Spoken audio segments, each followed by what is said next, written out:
Join us today on The Informed to discuss how the federal election is going, good or bad or indifferent, is Mario Beeks, a security expert and former Croatian military officer, and victims advocate and solicitor John Heron, who is also the Liberal Democrats candidate for the seat of McEwen. Good morning, guys. Morning. Morning, Michael. Now, how do we think the election has kicked off? I'll address the elephant in the room straight away in a word: Albo. So, and that's tended to dominate the headlines, and that's the first 2 days of gaffes. Now, we were promised that any question would be answered and addressed, but obviously, look. Everyone's seen it, but we'll go through it very quickly. 2 very basic questions: what's the unemployment rate? Like, no idea. Then had a stab at 5.4%. So obviously it's 4%. It's the lowest in 28 years. And the other question concerning, help me out here, Mario. What was that other one with? Monetary. Well, was on one. Sorry. It was the monetary rate. The RBA 0.1. cash rate. Yeah. RBA cash rate. Yes. Yeah, of 0.1. I've been working on that for on a legal matter, so I knew it. Yeah. I just feigned an elbow then. But look, you don't know that, you're in real trouble. That's how I'll start off with. Look, I agree with you. I saw this morning the recordings from yesterday's press conference with the Greens, Adam Brandt, and as well he's been asked, question about WPI, but he was going with that attitude. Now Google it, and politicians don't need to know the details. Politicians doesn't need to know what's going with the cash rate or unemployment rate and all these figures. We are here to have a contest of ideas, which I found very, very appalling with the Albo. It's like last week we discussed his appearances in Perth, where he don't want to answer the question from the constituents because it's not arranged, and he avoids any type of the confrontation with the questions, which is clearly related to the economy, which is as well cash rate, interest rate, unemployment rate, and everything else. But now Adam Brandt replies and says, "Go Google it. It's not our job to know the details." So I found very appalling this appearance from the Labor and the Greens together, because obviously they're going to go together hand by hand. I actually found Adam Brandt's answer and the reaction to it, where people are saying that this is how you answer a question. I find that sums up everything that I think is wrong with the Greens, where they say it's a contest, and that's great. Ideas are fantastic. But the problem with the Greens is the detail behind them. It is great. Of course, we want better economy, better environment, less poverty, but the details, how do we achieve it? So Adam Brandt's, it's a contest of ideas. I don't need to know the details. Well, if you're in power, you do need to know the details. So I don't know why that was being praised as such a great answer from a political leader. Yeah, look, we're in real trouble in this country when we roll out people like this. With Adam Brandt's one, it was quite interesting because he just did a speech and mentioned those specifics, particularly the wage index as well. And he actually got stuck into that as an issue. So when he was asked the question, obviously a Minder had written that and he had no idea what he was doing other than reading it out. Look, I could answer that question, given my economics background, etc. But don't forget, Albo's touting that he's got a economics degree from the University of Sydney. Well, ditto. And so is Mark Latham when I was there. Okay.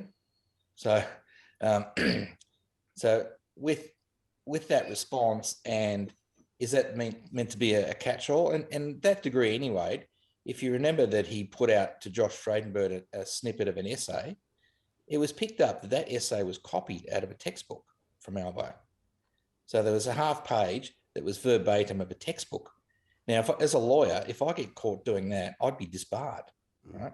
But now we've got someone waltzing into federal parliament, and that's the length of the background. And the other thing I'd say about Albo, not that I have any particular dislike of the man, is that issue yesterday that he was a senior economics advisor to the Hawke government when it was revealed He was a researcher for Tom Uren. Interesting. You see, I didn't even know this. So thank you, John, for sharing this. The public doesn't know those things, and what I find very disturbing that I can agree or disagree with the liberals, and they're on a power for past couple of years, and they coughed from the fires, the floods, and pandemics. But what I didn't saw is Albo or Adam Bryant going into these elections without telling people where they've been for past 2 years, except attacking the governing the bodies. So I find very disturbing to see that these people, they don't know these details, but they using these platforms to just people to like them. And please, John, help me. I don't understand this story with the rolling the sleeves. You know what I mean? We're walking, we take the videos, and they're rolling the sleeves.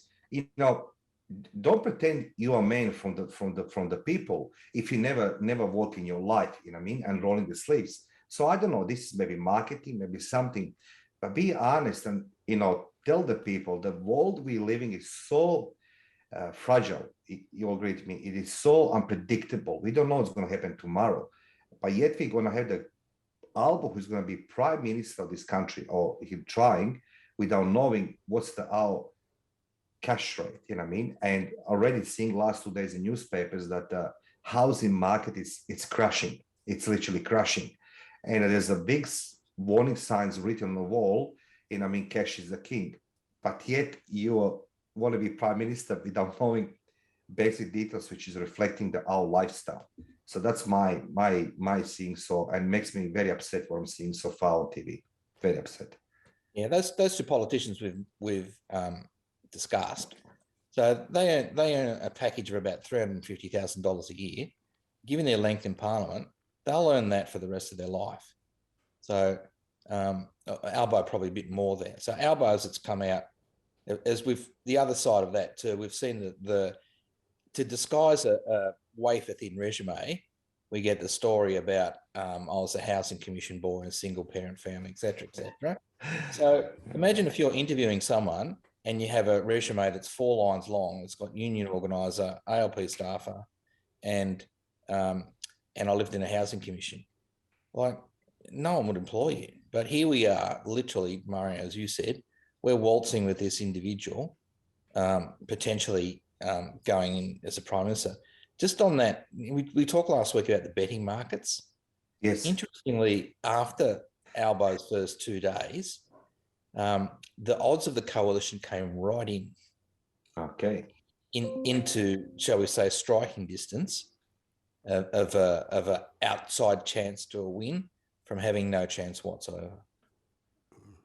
That's interesting, but I'm glad that we can have this discussion. I used to serve the politics, not in Australia, but I served overseas, and I saw the things I was being dealt behind the curtains. And what I don't see is this fear anymore from politicians, from media. And now, as I said, with the Adam Bryant, which I didn't even know that this person exists for past 2 years, nowhere to be seen, couple maybe small interviews, suddenly it's on a national press club making fun. Google it. It's not my job to Google it. It's your job to tell me how my life is going to be in the next 12 months. It is your job as somebody who's sitting there. But instead of this, it's prevailing that way of it's going to be sorted out somehow. And in this volatile world we're living right now, I find very distressing seeing the Albo always talking about his house commission, like as if we don't have the life story, like everybody's born with a golden spoon. We are not. But that story with the house commission, but never working his entire life, talking about the way how people should live, it's very distressing, very distressing. And yeah, I agree to John. $350,000 per year, it's a quite good package, I must say. It's extremely good package. Yeah. So what have they been doing? They've probably been doing laps in the parliamentary swimming pool. And there was a shot of Albo playing squash yesterday. So if I get in there, I can challenge him to a game of squash. So that's a tick there. Yeah. On the other hand, let's probably for balance, let's look at Morrison's first few days, and that hasn't exactly set the world on fire either. So now he's continually dodging members of the public, left, right, and centre, whether they're forced to go there. But the fact is, he can't handle questions in the public. Yeah, well, what's it called? The gentleman who crossed from the Liberals, John Christensen. Christensen, yeah. Yeah, that was for me not so much surprise because I believe he's been ousted because of the vaccines and everything else, and now he's gone to the One Nation. But still, I found this very new for me, that all these members that are leaving the party and going to the United Party of Australia or One Nation. This is as well changing a lot of landscape, and I think that people's gonna get votes based on, you mentioned this last time, John, revenge. I mean, I don't want to vote for none of the parties are going to vote for somebody else, and that's going to be very interesting to see results. They've gone with the better the devil you know than the devil you don't. Is this a winning strategy here? Because it really seems to have come down to a battle of personalities, and I know I've just switched off with all of these personal attacks on the leaders and looking at the substance of it.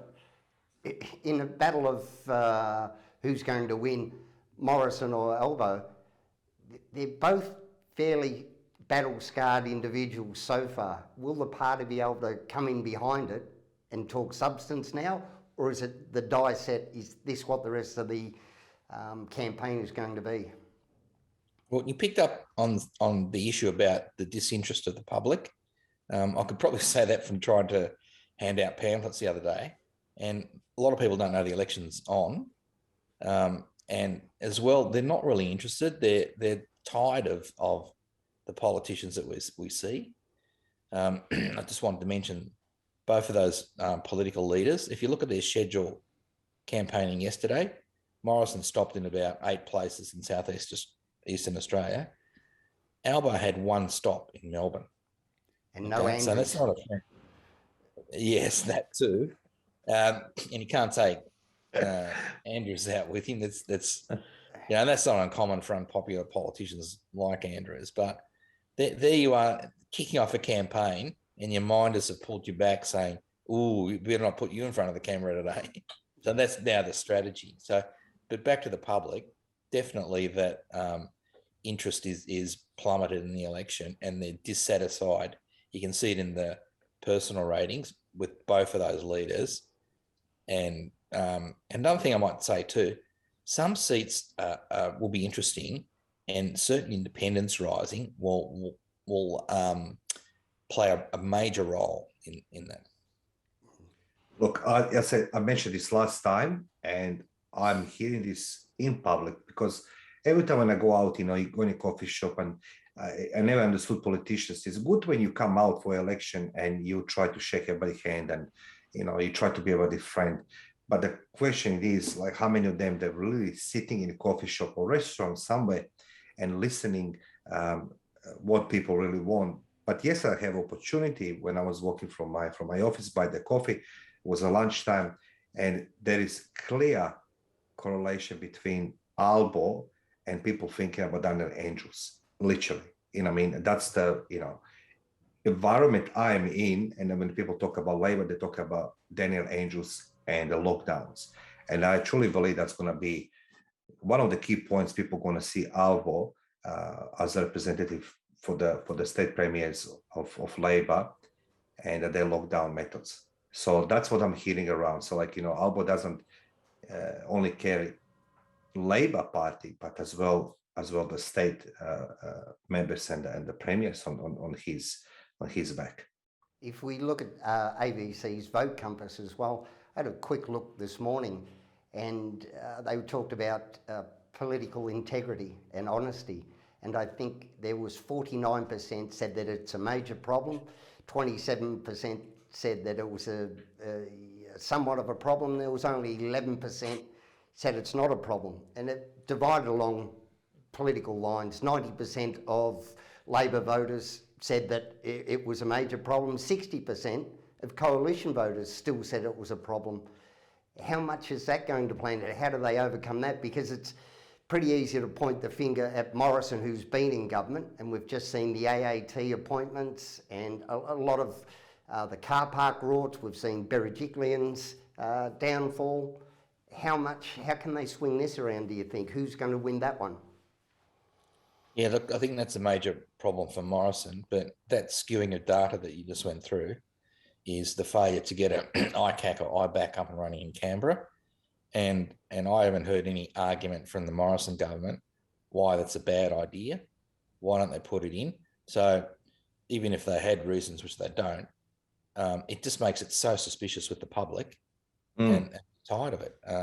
They want a commission because there is rorts going on, as you just said, left, right and centre, and the public have a right to know when you got these, as I said, $350,000 a year package people that work for us, right?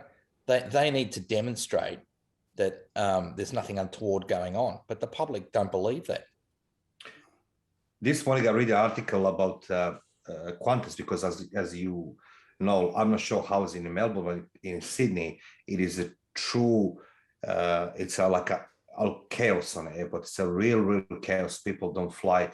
Now today, the flights have been cancelled.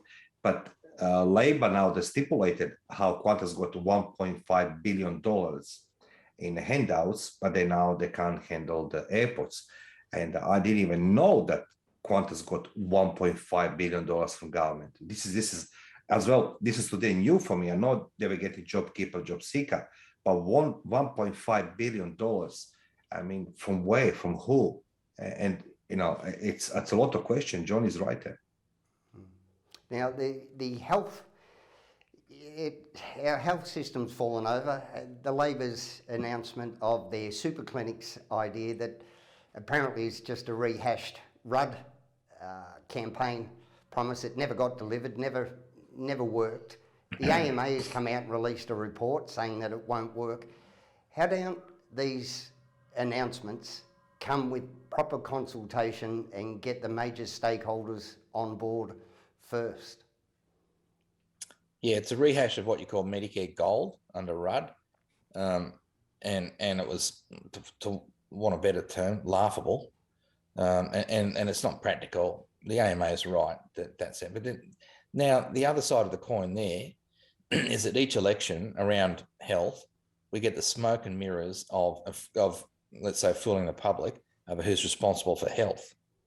So the last time, just as a reminder, we had probably Bill Shorten behind sending out text saying Medicare is going to be privatised. Okay, here we are now. But then we get the argument over, look, for the avoidance of doubt, health is a state issue, number one. But number two, in a lot of infrastructure, this is where we fall down as a Commonwealth. Large infrastructure is now beyond the financial capabilities of state governments. They weren't when health was designated a state responsibility. So they absolutely need federal funding there. But then to blur the waters of who's responsible for it, every election, this same thing comes up. A lot of the voters are like hypnotized into thinking that health is a completely federal issue when it's not. It really, that is an area where it should be bipartisan and improve, because again, as bad as Victoria's health system is, they don't have the funding necessarily to overcome all their problems there. So they need to work hand in hand with the federal government. Interesting. I didn't even know that. I don't remember this. What did you say, John? Called Medicare, or what it is? Medicare Gold. Yeah, Medicare Gold. But I see that today, the picture with Albo, he's standing, some old picture from 90s or maybe in 2000s, with the Medicare and how he's going to stand. And they promised something very interesting. I must say, I was surprised, and I didn't know nothing better, I must say. In Australia, dental is for free. So the day when I arrived in Australia, 98, I was surprised. But now they're promising they're going to tax the richest and they're going to provide a free dental for everybody. And I will say that's a lot of smoke and mirrors, as John says. This is another promise, and I don't know how they're going to fund this, because I don't think there's so many rich people that can fund all this dental for 25 million people in Australia. So that's another promise from Albo and the Greens that's going to be on a table. I mean, that is very serious promise, but I don't think so they can deliver. So No, they've waived out that issue about dental care. Some good idea, but it's not feasible given the costing of it.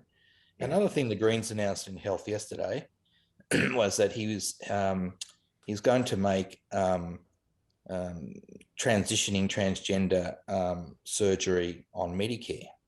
And I raised on social media, I won't make any comment about that, but when my son has a cleft palate operation, that's not on Medicare. That's considered to be cosmetic surgery. And it is life-changing, necessary surgery for children. Now, that doesn't get a mention in there. So why, in that political space, are the Greens playing in that? Now, they won't address a lot of health needs that are absolutely off. Excuse me, Benton. that's That are actually off the table. I think there are a lot of promises there, but I think that no deliveries. Point is very simple. I'm seeing the parties are promising a lot, particularly Labour, and they're pitching still that Labour attitude and everything else to the workers and the families. But I truly believe that they don't understand that the market is changing. A lot of things, it's uncertain. And when they don't deliver, what's going to happen then? We're going to wait for another elections. And that's what it is. It's vicious cycle of promises. Adam Brandt says yesterday, elections, it's a contents of the ideas. And I'm like, what do you mean ideas? You don't experimenting on us, we're constituents, I mean, you need to come with a plan, which is feasible or supported with the fact or evidence. But instead of this, it goes with we're going to throw the ideas. That's elections about, and worries me. So like these elections worries me very much. Now, Whoever comes on power. John, Yeah, I think you mentioned that people have switched off now that they're disinterested. Have they already made up their minds, or are they genuinely disinterested? Do we think that there will be a more accurate vote or a protest vote? Will the independents come into it? Have we had enough? Because the governments have really come into our lives. A lot of the time it was, we didn't think about them. But over the last 2 years, our daily lives have been impacted at a level never before by a government at the forefront. So not the taxation system or the health system, our day-to-day existence and ability to work, to provide for our family have been impacted by the government. Do you think there will be a more considered vote? Will there be a lot of protest vote where the independents will go anyone but the majors? How do we think that's going to play out? I think the latter. Your first comment, definitely people have just turned off. They haven't made their minds up. And I think they're devoid of choice. As I said, if I hand out pamphlets, it's like, oh, there's another political candidate. So I'm not going to do that again. Yeah. I wanted to, and there will be certain seats where individuals with good standing and popularity, and that's happening in Fairfield and Western Sydney now against Christina Keneally. You've got two very good independent candidates rising. So that's happening in quite a few seats. There's a lot of action in my seat of McEwen. Aside from yours truly, there's a few other people on the hustings that are high quality people, surgeons, all types of different things there. I wanted to mention one thing you might not have seen the French election this week. Okay, Yes. so you've got, why I mention that is that an old political establishment can fall quickly, believe it or not. So the old Scozzini is Le Republican Party scored 5% of the vote, right? The equivalent of the Liberal Party, and the Greens scored 4%. So basically, France certainly polarised because of all the yellow shirt activity into a left and right. So you've got the socialists on Macron, who is a new movement from 2 elections ago at 28%, and Marine Le Pen from the right wing National Front that is on 25%. So things can ebb and flow. And we're not isolated in Australia that we'll have that 2-party system forever. People are testing the water, and if you get good quality candidates rising, I think they could switch. You're right. I think they're going to switch. And, as Michael says, it's going to be the vote of retribution. They're going to vote for the independents, and they're going to vote for the other parties than the current parties right now. I mean, I can hear it, I can see it, and even they have not these big budgets.